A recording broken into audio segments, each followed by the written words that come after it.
Hello my dear students. बेटा, political science में अभी तक हमने जो चैप्टर किया था उसमें हमने देखा था रेस्टोरेशन ऑफ कांग्रेस सिस्टम। अब कांग्रेस सिस्टम का रेस्टोरेशन तो हमने देख लिया। अब हमारा जो नया चैप्टर है बेटा वो है क्राइसिस ऑफ डेमोक्रेटिक ऑर्डर। इसमें हम देखेंगे इंदिरा गांधी ने कैसे देश के अंदर इमरजेंसी लगा दिया, जिसको हमारे प्यारे मोदी जी बोलते हैं ये डेमोक्रेसी लोकतंत्र के ऊपर कालिक है। हमारे मोदी जी बोलते हैं कि कांग्रेस ने लोकतंत्र पे धब्बा लगा दिया था। तो एक्चुअल में इमरजेंसी होती क्या है, इसके लिए प्रोविजन क्या है और इमरजेंसी लगाई क्या गई थी, क्या रीजंस थे, अच्छाई क्या थे, बुराई क्या था। इंदिरा गांधी के बड़े सॉलिड डिसीजंस इसमें थे।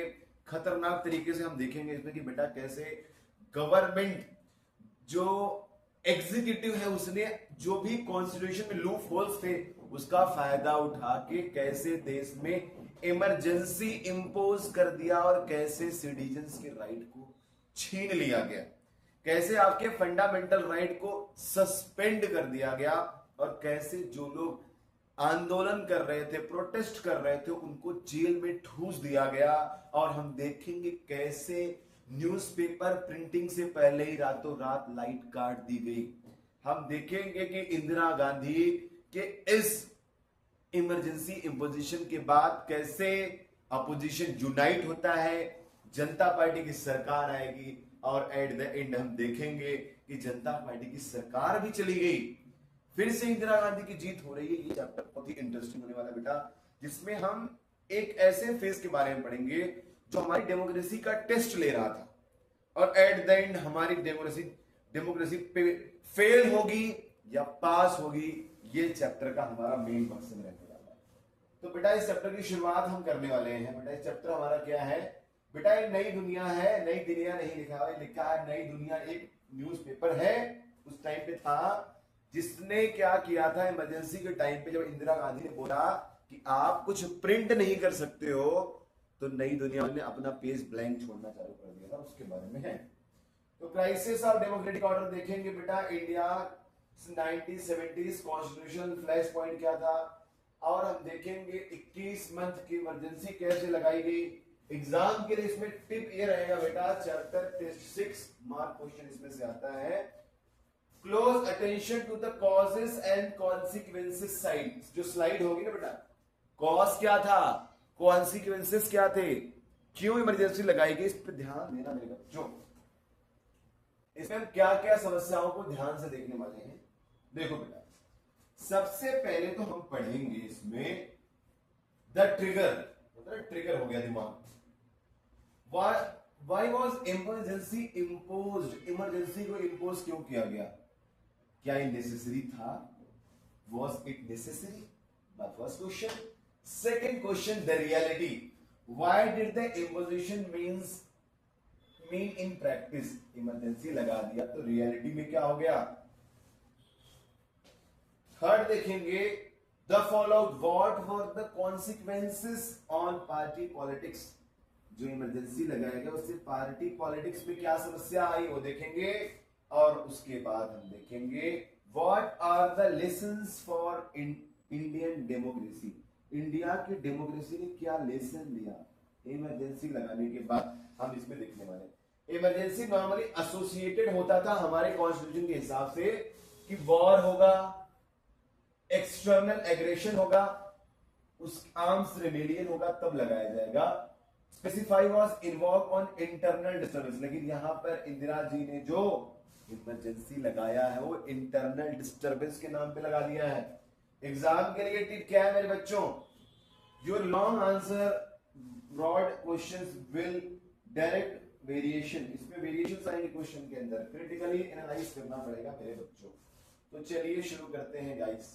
हुआ क्या, मामला क्या है बेटा, हमने पिछले चैप्टर में देखा था कि 1967 के बाद इंदिरा गांधी ने मैनेज किया चीजों को और 1971 का इलेक्शन धुआंधार वोट से जीत गई। इतना ज्यादा कॉन्फिडेंस इंदिरा जी को आ गया कि इंदिरा जी ने एक नए मुल्क को, एक नए देश को पैदा कर दिया। क्या, बांग्लादेश। पाकिस्तान की ऐसी की तैसी कर दिया। 90,000 पाकिस्तानी सोल्जर्स को पकड़ लिया उनको पकड़ के सोल्जर्स को क्या किया, उनको पकड़ के अरेस्ट कर लिया, सरेंडर करवा दिया। जो अरोरा साहब हमारे थे, जनरल जगजीत अरोरा करके नाम था हमारे जो आर्मी के हेड थे, उन्होंने जनरल नियाजी के सामने बोला साइन करो। हमने 90,000 पाकिस्तानी सोल्जर्स की पतलूने उतरवा दिया। हमने पाकिस्तान को उसकी औकात याद दिला दी। ये इंदिरा गांधी थी 1971 में। अब हुआ क्या, इंदिरा गांधी के पास आ गया फुल पावर।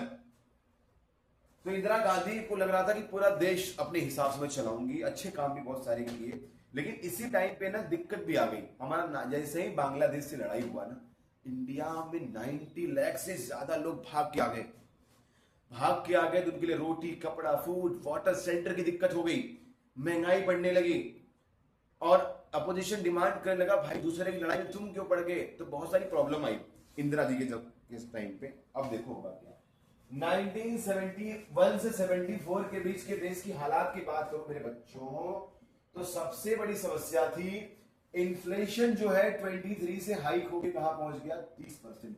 महंगाई डायन खाए जाते। अब हुआ क्या, 8 मिलियन पीपल रिफ्यूजी बनके दूसरे देश से इंडिया में आ गए, Bangladesh crisis. Food grain output drop 8%, monsoon fail हो गया और हमारे यहां फूड ग्रेन नहीं हो रहा, आउटपुट कम हो गया। इंदिरा गांधी ने बोला गरीबी हटाओ, गरीबी तो नहीं हटी, गरीब हटना चालू हो गए।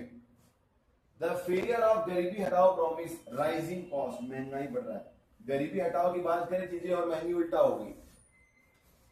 यहां पे फन फैक्ट क्या है मेरे बच्चों, to save money government actually frozen the salary of its own employ during emergency period आने से पहले सरकार को पैसे की दिक्कत है, सैलरी नहीं देंगे अपने एम्प्लॉय को, सारे एम्प्लॉय नाराज। अब एग्जाम के लिए टिप क्या है मेरे बच्चों, इसमें if ask about background of emergency always start with the economic context, use 23% से 30% कैसे इन्फ्लेशन बढ़ा। अगर आप ऐसा किसी पॉइंट से स्टार्ट करो एग्जाम ना, इकोनॉमिकल, सोशल, पॉलिटिकल, ज्योग्राफिकल, ऐसे आप कभी भी आंसर लिखो, हर एंगल को ध्यान में रख के आंसर लिखने का बेटा, तभी आंसर अच्छा माना जाएगा। तो देखो पहले हमने क्या देखा, एक तो मसला ये था इकोनॉमिकल इश्यूज थे। अब पॉलिटिकल इश्यूज क्या थे मेरे बच्चों, गुजरात एंड बिहार के अंदर क्या हो रहा था। अब गुजरात के अंदर दिक्कत क्या थी, राइजिंग प्राइस से, करप्शन से लोग परेशान थे, गुजराती लोग। और वहां पे मोरारजी देसाई जो कांग्रेस को, जो इंदिरा गांधी के खिलाफ थे, उनके लीडरशिप में आंदोलन हो गया। आउटकम क्या हुआ, इंपोजिशन ऑफ प्रेसिडेंट रूल, सरकार को हटानी पड़ी, राष्ट्रपति शासन लग गया।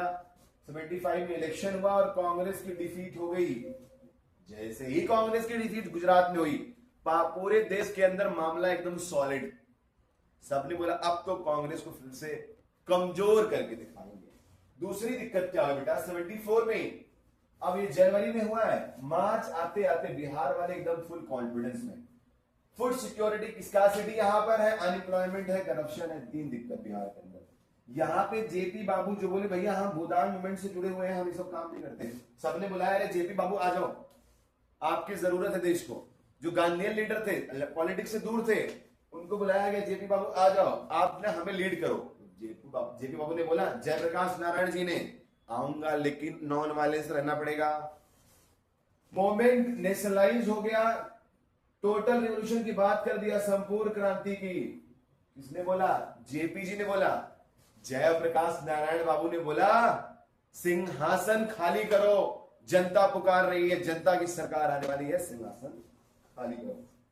फैन फैक्ट की बात करो बेटा, Morarji Desai went on indefinite fast force government assembly, Gujarat में असेंबली इलेक्शन के लिए, जो गुजरात में इलेक्शन हुआ था ना, उसके लिए देसाई साहब अनिश्चित काल के लिए भूख हड़ताल पे बैठ गए। गुजरात का आउटकम से लोगों के अंदर बहुत कॉन्फिडेंस आया और कांग्रेस के खिलाफ लोग हो गए, एंटी कांग्रेस हो गए, नॉन कांग्रेसिज्म की बात लोग करने लगे। The faces of opposition, Jayaprakash Narayan. Opposition का चेहरा कौन था, जेपी बाबू थे। अब जयप्रकाश नारायण के बारे में अगर मैं आपको बताऊं तो जयप्रकाश नारायण जो थे, Congress President D.K. Baru countered JP as a popularity with the famous slogan Indira is India, India is Indira. अब कांग्रेस के जो उस वक्त के प्रेसिडेंट थे उन्होंने बोला हो जेपी बाबू तुमसे कुछ ना हो पाई, इंदिरा गांधी को हल्के मत लेना, Indira is India, India is Indira, Indira Gandhi मतलब इंडिया है, पब्लिक बहुत सपोर्ट कर रही है। जेपी बाबू ने बोला थांबा थांबा अभी तुम्हारा दाखव तो। JP's condition for leading the Bihar movement was that it must remain strictly non-violent and expand beyond Bihar। उन्होंने बोला भाई बिहार के लिए नहीं रहेगा, पूरे देश के लिए लड़ना है, वायलेंस नहीं करने का है, बोले तो नो वायलेंस। अब हुआ क्या, अपोजिशन लीडर ने क्या किया, इसका फायदा उठाया। अगर आपको मैं जेपी बाबू के बारे में और बताऊं तो जेपी बाबू जो थे वो हीरो थे। 1942 का जो क्विट इंडिया मूवमेंट, भारत छोड़ो आंदोलन हुआ, लेफ्ट कर दिया था एक्टिव पॉलिटिक्स को, बिकम गांधीयन बन गए थे, भूदान मूवमेंट को सपोर्ट कर रहे थे।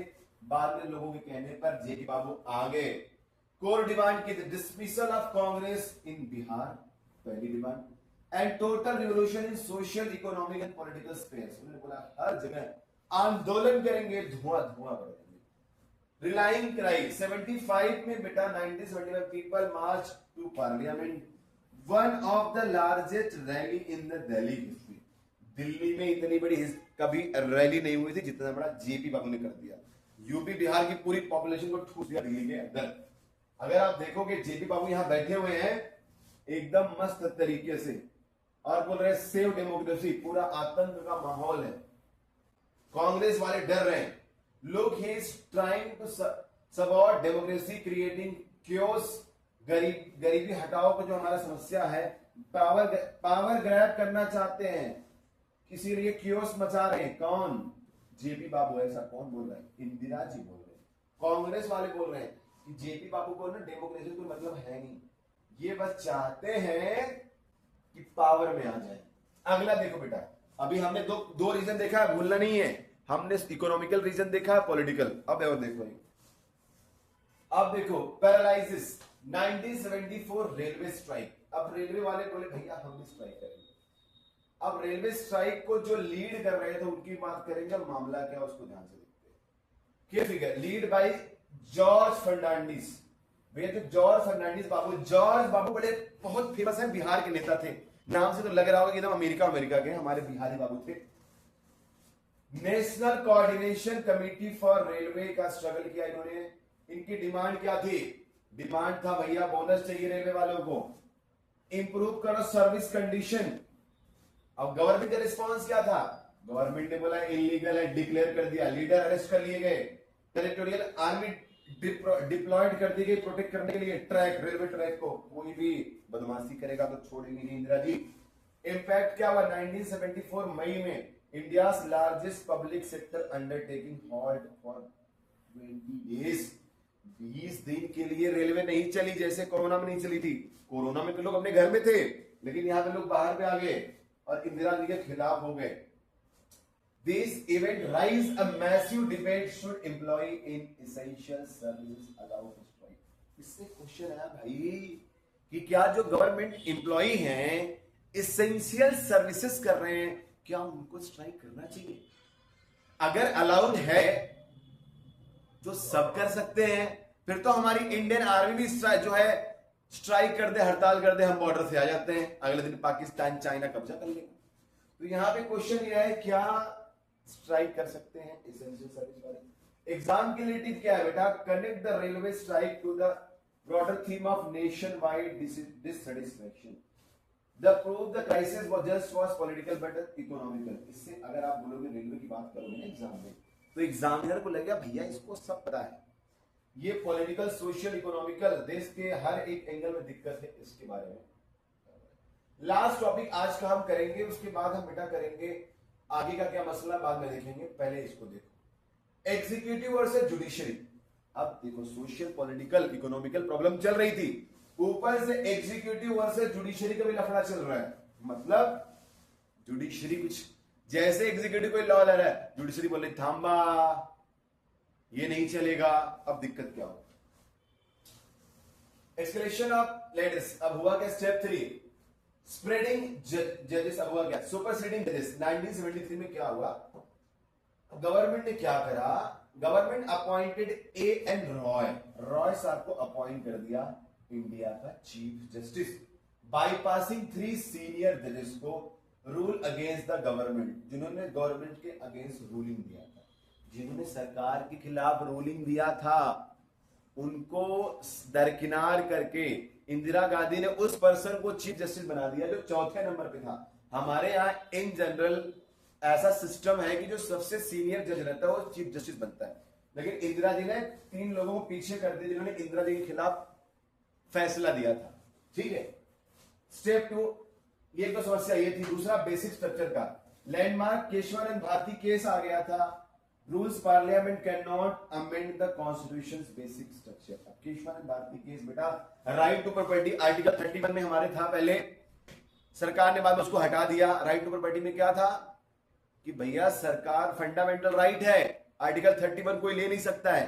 केशवानंद भारती में जो केशवानंद भारती साहब थे, जो संत थे केरला के, उन्होंने बोला भाई हमारे मठ पे सरकार कब्जा क्यों कर रही है, हमारी जमीनें क्यों सरकार ले रही है। वो चले गए सुप्रीम कोर्ट में, सुप्रीम कोर्ट ने बोला बात तो सही है, आप किसी की प्रॉपर्टी नहीं छीन सकते हो। सरकार ने बोला कि भाई हमें तो लैंड रिफॉर्म करना है, भूमि सुधार करना है। अगर हम केशवानंद भारती जैसे बहुत सारे ऐसे लोग जिनके पास जमीनें ज्यादा है, अगर हम जमीनें लेंगे नहीं तो लोगों को देंगे कहां से, ठीक है ना, ठीक है, जब जमीनें लेंगे नहीं तो देंगे कहां से।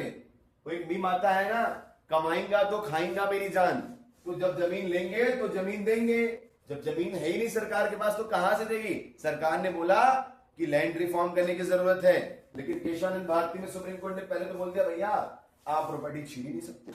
फिर क्या हुआ, इसमें भी दिक्कत हुआ, हालांकि बाद में जो है गवर्नमेंट की बात सुप्रीम कोर्ट माना, लेकिन सुप्रीम कोर्ट ने बोला आप कॉन्स्टिट्यूशन चेंज कर सकते हो as per Keshavananda Bharati case, लेकिन बेसिक स्ट्रक्चर टच नहीं करोगे। अब बेसिक स्ट्रक्चर क्या होगा वो सुप्रीम कोर्ट बताएगा। जैसे इंडिया में फेडरलिज्म है, डेमोक्रेसी है, हमारे यहाँ पे यूनिवर्सल एडल्ट फ्रेंचाइज है, सेकुलरिज्म, ऐसे बहुत सारी चीजें हैं जो बेसिक स्ट्रक्चर के अंदर आती है। फंडामेंटल है, parliament try to abridge rights to property for directive principle of state policy. अब जो पार्लियामेंट ने उसने बोला डीपीएसपी को लागू करने के लिए फंडामेंटल राइट को हम कट करेंगे, लेकिन बोला नहीं फंडामेंटल राइट कट नहीं कर सकते हो। Supporters of prime minister begin demanding committee जज जुडिशरी जजेस loyal to the ruling party as a reason. इन्होंने बोला भैया कि लॉयल जुडिशरी होनी चाहिए, कमिटेड जुडिशरी की बात लोग करने लगे। जुडिशरी मनमानी क्यों करेगी, एट द एंड पब्लिक ने सरकार को पावर दिया है तो सरकार को काम करने दो, जुडिशरी खामखा बीच में काहे को आ रही है। तो इन्होंने बोला कि हम लॉयल जुडिशरी की बात करेंगे, कमिटेड जुडिशरी की बात करेंगे। सरकार वाले बोल रहे, जुडिशरी बोले मैं किसी को लेकर कमिटेड नहीं हूं, judiciary is not committed, free है जुडिशरी, समझ रहे हो ना, आप तो नहीं हो ना कमिटेड किसी को लेके।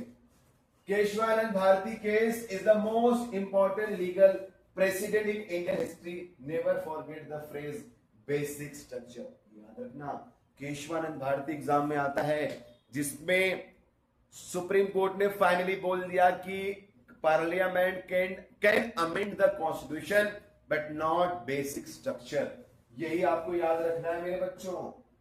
तो बेटा आज हमने यहां तक किया है, अब अगला समस्या क्या है उसके बारे में हम बाद में देखेंगे। तो फिलहाल हम ये जो है ना फ्लैश पॉइंट क्या हुआ था 1975 में जब सरकार ने इमरजेंसी लगाया, इसके बारे में हम कल देखेंगे या परसों देखेंगे। तो यहां तक की वीडियो को आप देखो, चैनल को अगर आपने सब्सक्राइब नहीं किया तो प्लीज कर लो, लाइक करो, शेयर करो मेरे बच्चों, और फिर दूसरे और तीसरे पार्ट के साथ फिर से हाजिर होऊंगा। तब तक के लिए धन्यवाद, थैंक यू सो मच, बहुत जल्द।